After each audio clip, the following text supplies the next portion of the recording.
Picture this scenario playing out for your favorite college football team. You open the season at home, knocking off the number 15th ranked team in the land. A few weeks later, you head down to Tuscaloosa, where you upset then number 20 ranked Alabama.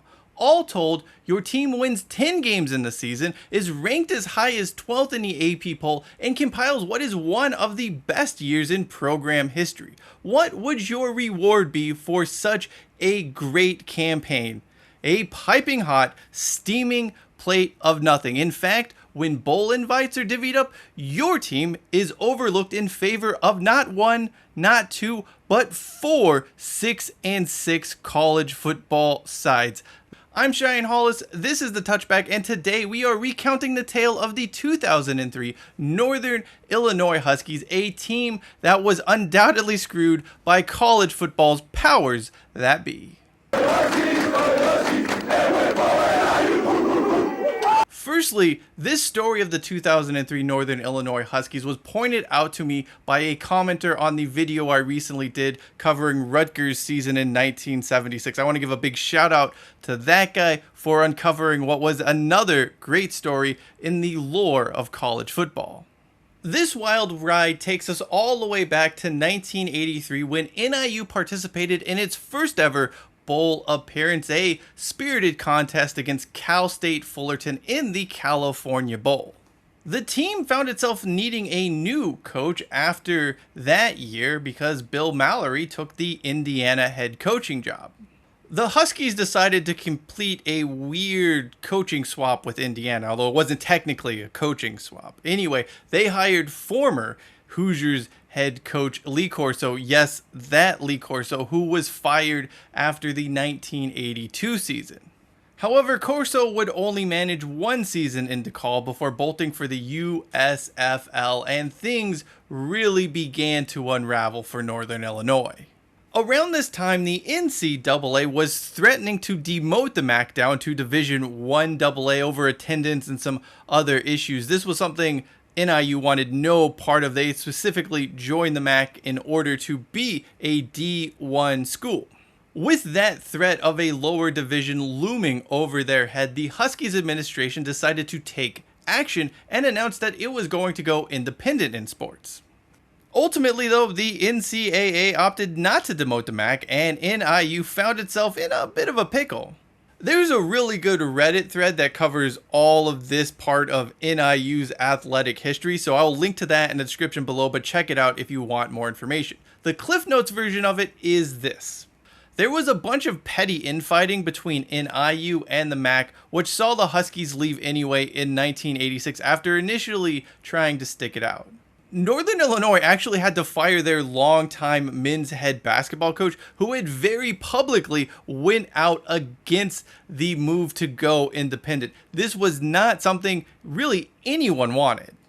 And it turns out his opinion was extremely correct. The Huskies roamed the increasingly sad college football independent landscape until 1993, when the Big West Conference extended an invitation as they needed to bolster their membership numbers.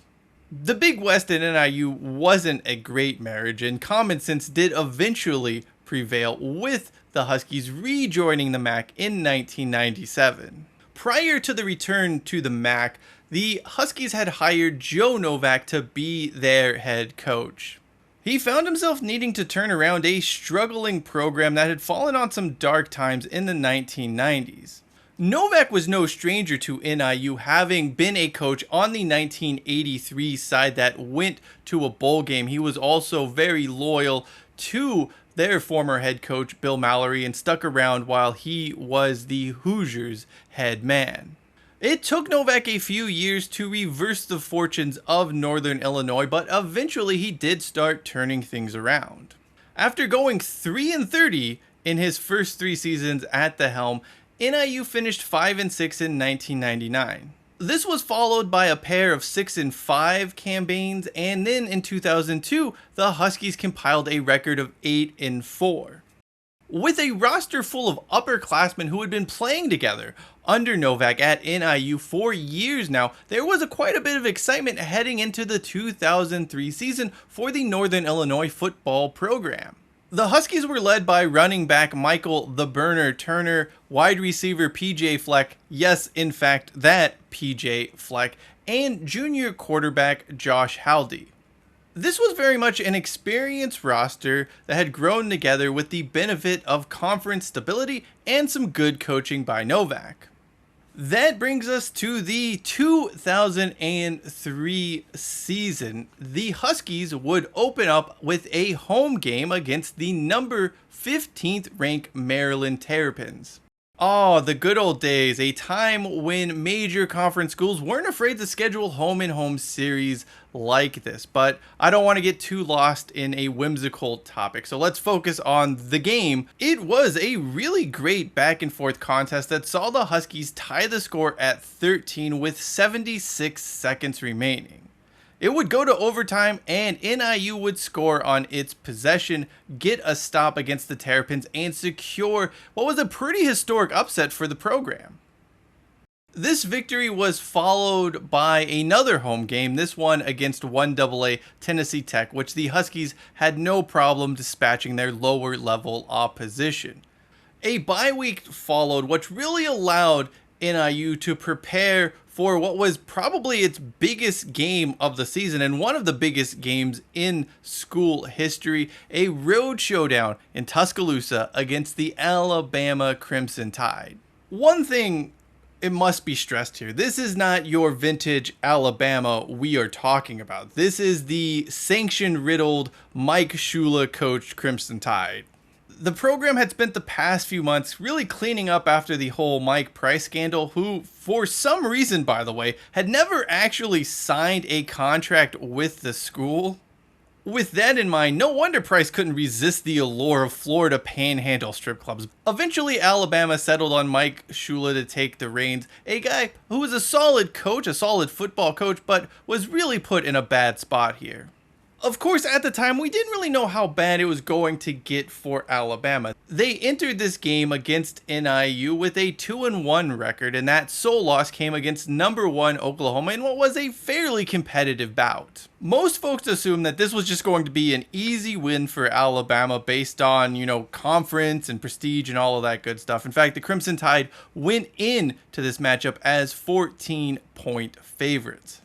Those Crimson Tide really found themselves in a slugfest against an opponent who was not afraid to match their physicality. The game started with an Alabama touchdown and then the always rare defensive 2-point conversion from NIU.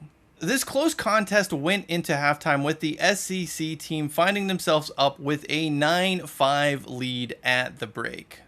Once the second half kicked off, NIU really took control of this game and imposed their will. They were a better team than Alabama. They were more physical than Alabama. It was a really comprehensive performance from the Huskies here.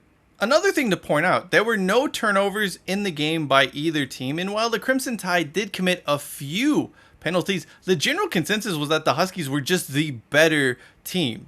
Even when Alabama got the ball back with a chance to tie or win the contest late in the fourth quarter, NIU's defense held firm, got the stop. They didn't even let Alabama cross midfield. With a pair of top 25 upsets in their pocket and a 3-0 record, the Huskies now found themselves ranked nationally, although they would not get a chance to rest on their laurels. That's because Iowa State was visiting DeKalb in the school's third game against a major conference foe. By the way, I want to point out, it is absolutely wild that NIU somehow found itself with home games against both an ACC and a Big 12 school. Like, this was so much better for college football. You can't even argue that. I don't want to get sidetracked by that. I know I keep tempting myself, but we'll leave that for another time. As for those Iowa State Cyclones, they entered this matchup against NIU with a 2-1 record and had been bowling the previous 3 seasons. On this day, the two sides were evenly matched and it was a very close contest throughout. NIU led 14-10 at halftime. The Cyclones would come out in the second half and kick a pair of field goals to take a 16-14 lead.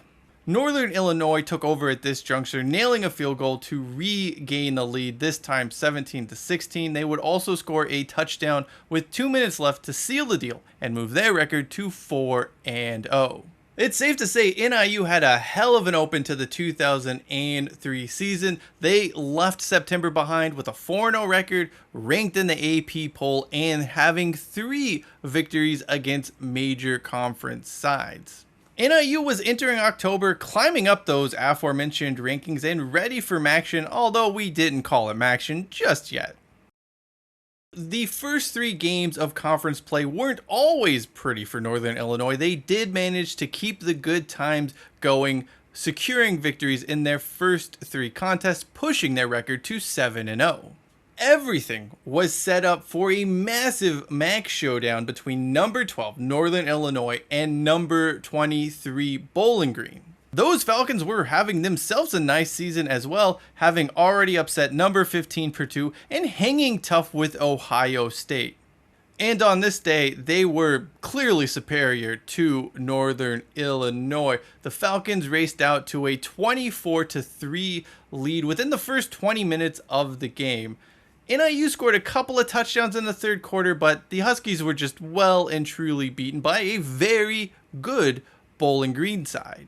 The loss, it wasn't all bad news for NIU. They were able to maintain their spot in the AP top 25 and won their next 2 games with no problem. That brings us to a November trip to the Glass Bowl, where a Bruce Gradkowski-led Toledo awaited the Huskies.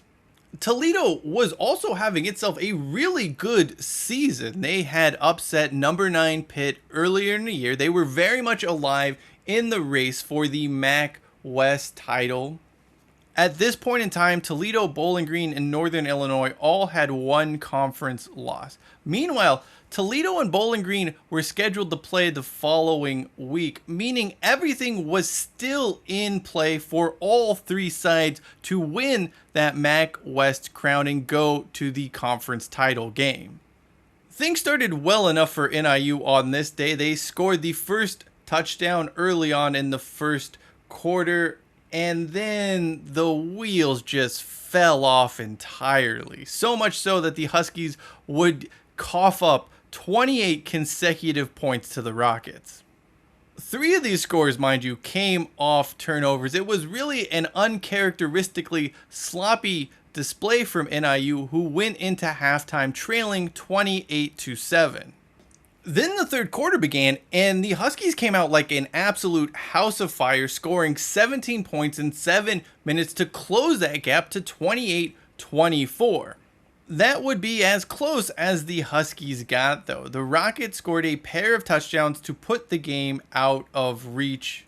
It was directly after this loss where the reality of the situation now facing Northern Illinois began setting in for both the players and the coaching staff. So much so that head coach Joe Novak went out to his media session and started to complain and politic for his side to gain bowl consideration, despite the MAC only having 2 bowl tie-ins. We'll get back to that point in a minute. On the field, NIU closed out its season with a victory over Eastern Michigan and then sat at home as it watched Miami of Ohio and Bowling Green play in the MAC championship game. That, by the way, would eventually be won by the Redhawks, quarterbacked by a young Ben Roethlisberger. With the season done and dusted, Northern Illinois found itself in an unfortunate predicament as bowl invites started rolling out. The MAC only had 2 bowl tie-ins. There was the GMAC Bowl, which took Miami of Ohio, and the Motor City Bowl, which selected Bowling Green. This meant in order to qualify for the postseason, a at-large spot would need to open up for the Huskies. Unfortunately, this is 2003, a time in which bowl tie-ins were extremely rigid. Seriously, these bowls wanted to take teams from their conference tie-ins at all costs, no matter how mediocre or bad they were. You can probably see where this is heading. In 2003, there were 28 bowl games, which meant a total of 56 programs could participate in the postseason of college football. None of those were the 10-2 Northern Illinois Husky. In fact, count them, 6-6 sides managed to sneak into a bowl game. You had Kansas, Northwestern, UCLA, and Georgia Tech. Additionally, a 7-6 Cal team, which benefited by being one of only 4 schools to get a Week 0 game, also managed to earn a bowl invitation.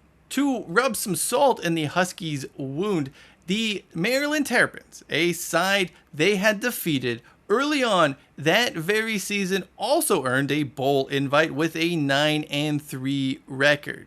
That is just absolutely preposterous, by the way. I mean, why bother playing games on the field, right? Anyway, as for the 2 MAC schools that did get into bowl season, they both won their game and each would end up finishing the year ranked in the AP Top 25.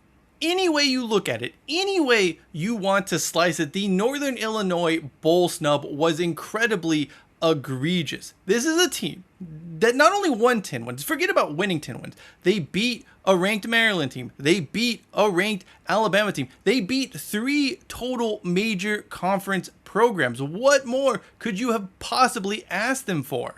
Then you look at their losses. The Huskies only lost to a Bowling Green program that would finish the year ranked in the top 25 and a Toledo team that was 8-4 and probably deserving of a bowl bid in its own right.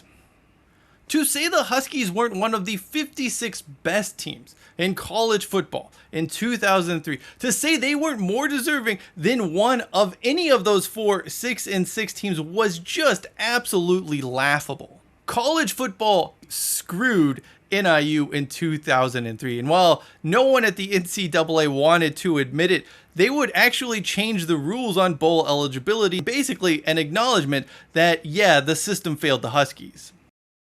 NIU to go bowling the following season when they weren't actually as good as they were in 2003. They had a worse record. They still didn't make the MAC championship game, but they did get a postseason invite.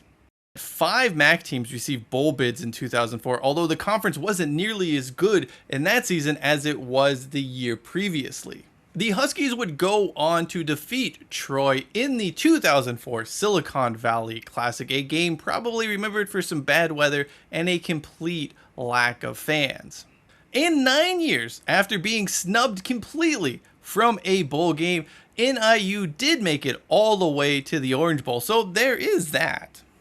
However, it is still just impossible to ignore how bad the Huskies got screwed in 2003. This was a really, really good football team that had the resume to back it up. It wasn't a fluke success story. This was a team that had receipts, and they were looked over for some bang average college football teams. And Joe Novak, and you see the grin now. Thank you for watching this video. If you'd like to know more about the most hated person in college football, you can check out the video in the upper right-hand corner of your screen. I'm telling you, it's not who you think. That does it for me. I'm Cheyenne Hollis. This is The Touchback, and until next time, hashtag take it out to the 25.